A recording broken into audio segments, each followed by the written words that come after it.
Selamat datang di Kampus Pejuang Pendidik, Pendidik Pejuang. Universitas Veteran Bangun Nusantara merupakan institusi pendidikan tinggi yang memiliki motivasi untuk mencetak lulusan yang mandiri, unggul, profesional, berkarakter, dan memiliki nilai-nilai kejuangan.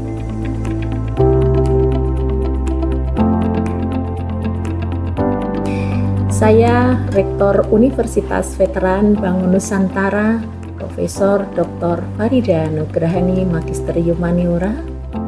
Misi Universitas Veteran Bangun Nusantara adalah terwujudnya universitas yang unggul, berkarakter, mandiri, dan memiliki nilai-nilai kejuangan.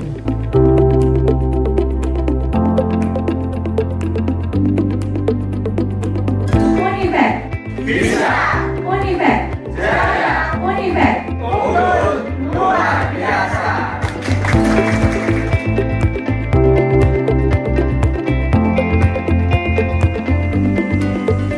Kampus Universitas Veteran Bangun Nusantara terdiri dari 6 fakultas unggulan dan 1 program pasca sarjana. Univet Bantara memiliki peringkat ke-97 antar perguruan tinggi se-Indonesia, dilansir melalui website EduRank.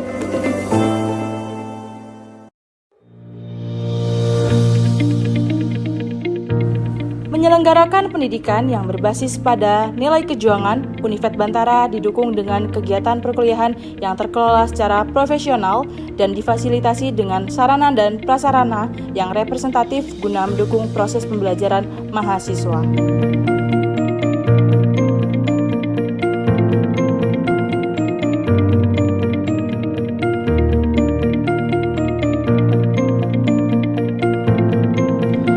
Univet Bantara secara intens melaksanakan penelitian guna menunjang pengembangan iptek dan sosial budaya sekaligus sebagai wadah untuk memberikan kompetensi serta keahlian khusus untuk mahasiswa dalam menyongsong masa depan yang penuh dengan tantangan.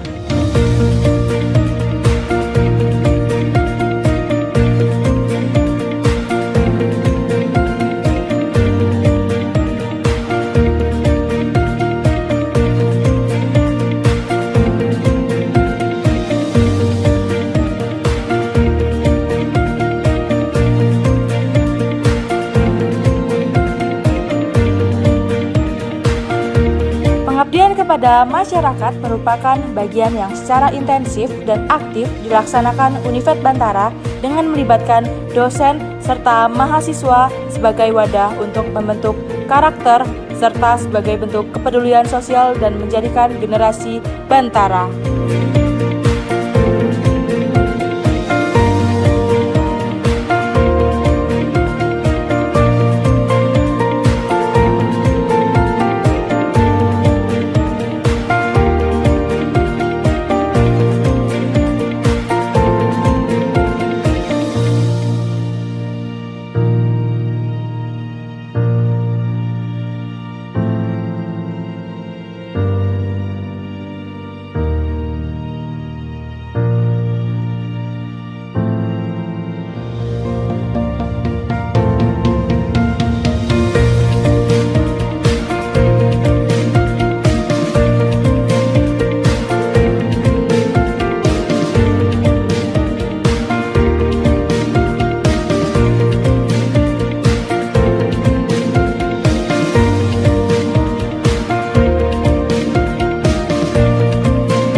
Bismillahirrahmanirrahim. Assalamualaikum warahmatullahi wabarakatuh. Sebelumnya, terima kasih untuk waktu yang diberikan kepada saya. Di sini saya akan mempresentasikan seminar pendidikan bertema Desain Inovasi dan Paradigma Baru terhadap Makna Guru.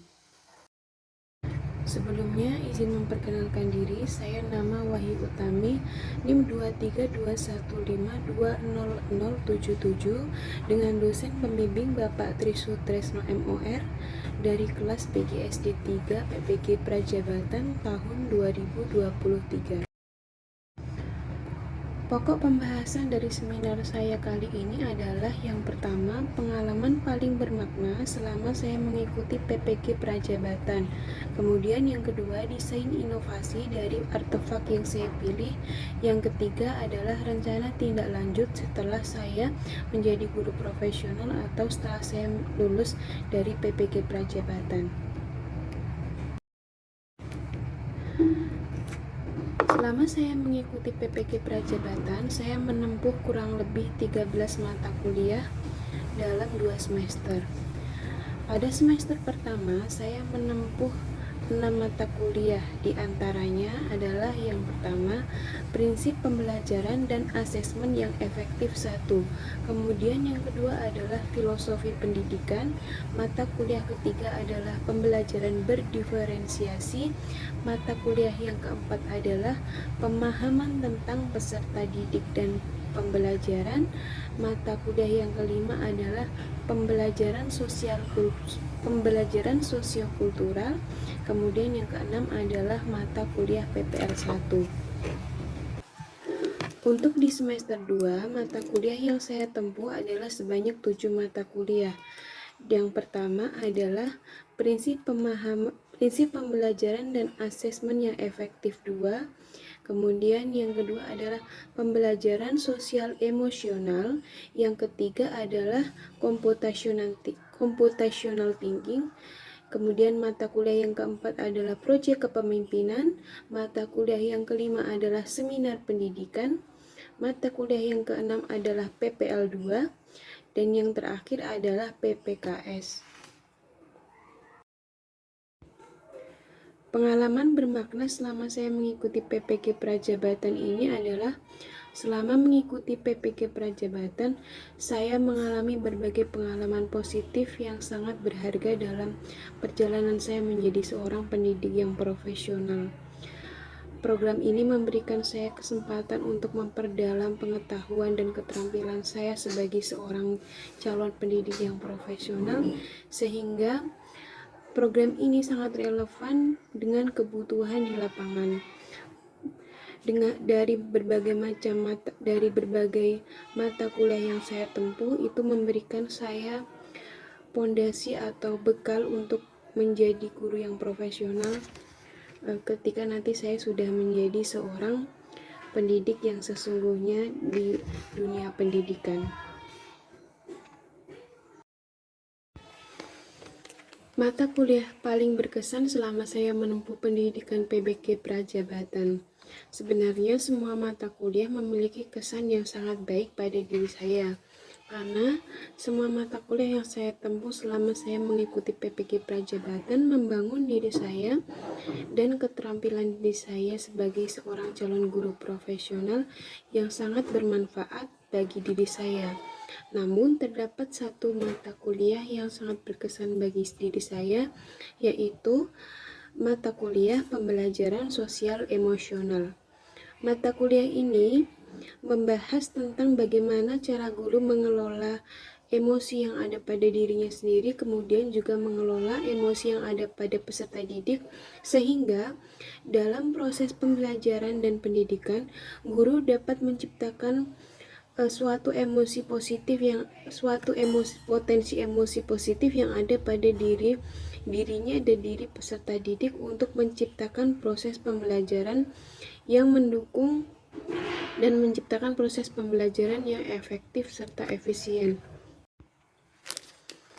Mata kuliah pemahaman sosial emosional merupakan bagian penting dalam kurikulum pendidikan, terutama bagi calon pendidik. Mata kuliah ini bertujuan untuk membekali calon guru profesional dengan keterampilan dan pengetahuan yang diperlukan untuk memahami dan mengelola emosi baik dalam dirinya ataupun dalam diri peserta didik, serta membangun hubungan sosial yang sehat dan positif antara guru dengan peserta didik dengan peserta didik lain, peserta didik dengan guru, serta guru dengan lingkungan atau teman sejawat, dan guru dengan orang tua peserta didik. Artefak yang saya pilih dalam pembelajaran sosial emosional ini adalah artefak pada topik 3 yang membahas tentang experiential learning. Experiential learning ini merupakan pendekatan pembelajaran yang memberikan kesempatan kepada peserta didik untuk terlibat aktif dalam proses pembelajaran, yaitu melakukan eksperimen atau percobaan dalam proses pembelajaran sehingga ilmu atau pengetahuan yang mereka dapat akan lebih bermakna dan lebih mudah dipahami oleh peserta didik, serta peserta didik tidak akan gampang lupa dengan pengetahuan atau ilmu yang mereka dapatkan karena mereka dilibatkan secara aktif dalam proses pembelajaran yang berlangsung. Experiential learning memberikan kesempatan yang lebih kepada peserta didik untuk dapat terlibat aktif dalam proses pembelajaran. Hal ini sesuai dengan perkembangan atau pendidikan abad 21, di mana dalam pendidikan abad 21 proses pembelajaran tidak terfokus kepada guru kembali, namun proses pembelajaran terfokus pada peserta didik, sehingga pemahaman peserta didik akan jauh lebih baik melalui proses percobaan secara langsung atau peserta didik menemukan sendiri pengetahuan yang mereka dapatkan. Terdapat 4 komponen experiential learning. Yang pertama adalah tahap pengalaman nyata. Tahap ini merupakan tahap belajar melalui berbagai pengalaman konkret, juga peka terhadap situasi yang terjadi di sekitar. Kemudian, tahap observasi refleksi. Tahap ini merupakan tahap untuk melakukan observasi atau pengamatan sebelum membuat suatu keputusan, mengamati lingkungan dari berbagai perspektif yang berbeda dan melihat berbagai hal untuk mendapatkan suatu makna. Yang ketiga, tahap konseptual. Tahap konseptual merupakan tahap melakukan analisis logis sejumlah gagasan dan melakukan tindakan yang sesuai dengan pemahaman atas sebuah situasi. Yang terakhir, tahap implementasi atau tahap eksperimen. Pada tahap ini peserta didik dilibatkan dalam suatu kerja kelompok untuk melakukan tindakan berdasarkan pada sebuah peristiwa atau termasuk mengambil resiko yang terjadi. Beberapa manfaat experiential learning dalam proses pembelajaran. Yang pertama, keterlibatan yang lebih aktif. Peserta didik lebih terlibat dan termotivasi ketika mereka berpartisipasi aktif dalam proses pembelajaran. Dalam proses pembelajaran tersebut, jika siswa dilibatkan lebih aktif dan lebih mendominasi proses pembelajaran, itu akan membuat peserta didik itu lebih bersemangat dan lebih mengeksplor dirinya untuk menemukan pengetahuan yang dibahas. Yang kedua adalah retensi yang lebih baik. Pengalaman langsung membantu dalam retensi informasi yang lebih baik karena pembelajar dapat menghubungkan teori dengan praktik. Nah, dengan menghubungkan teori atau materi dengan praktik secara langsung akan memberikan pengetahuan yang lebih bermakna kepada peserta didik. sehingga pengetahuan yang diperoleh akan lebih lama tertanam dalam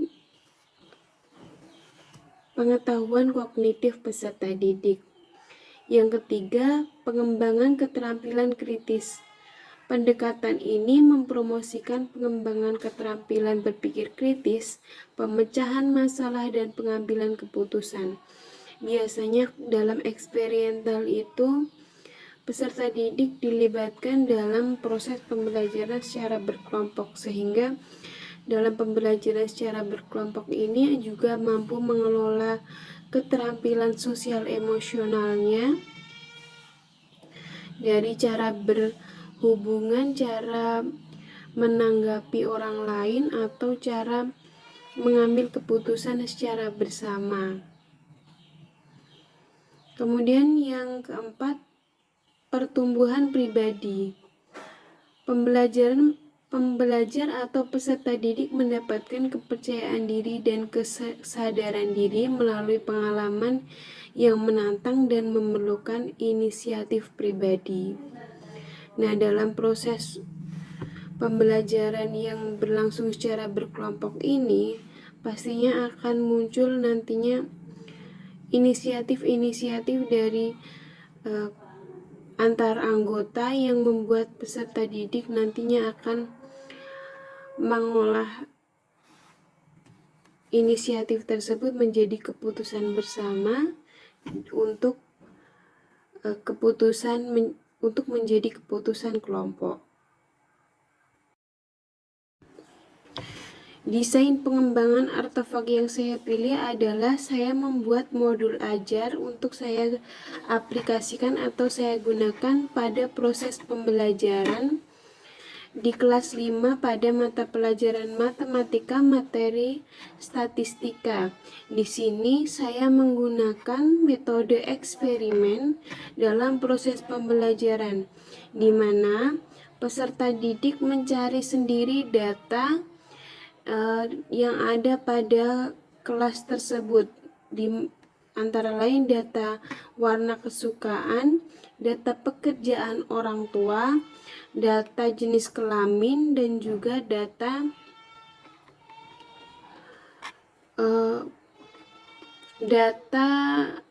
mata pelajaran kesukaan peserta didik kelas 5 di SDN 2 Bulu Polokarto. Nah, dari data-data tersebut, mereka mengolah data tersebut menjadi diagram piktogram secara berkelompok. Berikut video yang saya lampirkan untuk proses pembelajaran tersebut.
Warna kesukaan.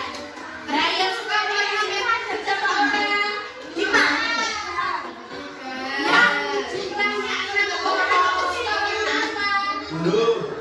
Yang jumlahnya 4 orang suka warna apa? Hitam. Yang jumlahnya 4 orang suka warna apa? Yang hijau itu yang hijau itu jumlahnya berapa orang yang suka? 3. Ini datanya sama data kelompok 2. Coba Bu Guru mau tanya, yang suka warna biru siapa? 1, 2, 3. Betul. Yang suka warna hijau? Aku. 2. Selain modul ajar dan proses pembelajaran, inovasi lain yang saya lakukan adalah saya membuat artikel berupa penelitian tindakan kelas, artikel dari penelitian tindakan kelas, dan saya publish di Kanza Pendidikan. Dalam hal ini, artikel saya masih dalam tahap submit dan belum dalam tahap terpublish.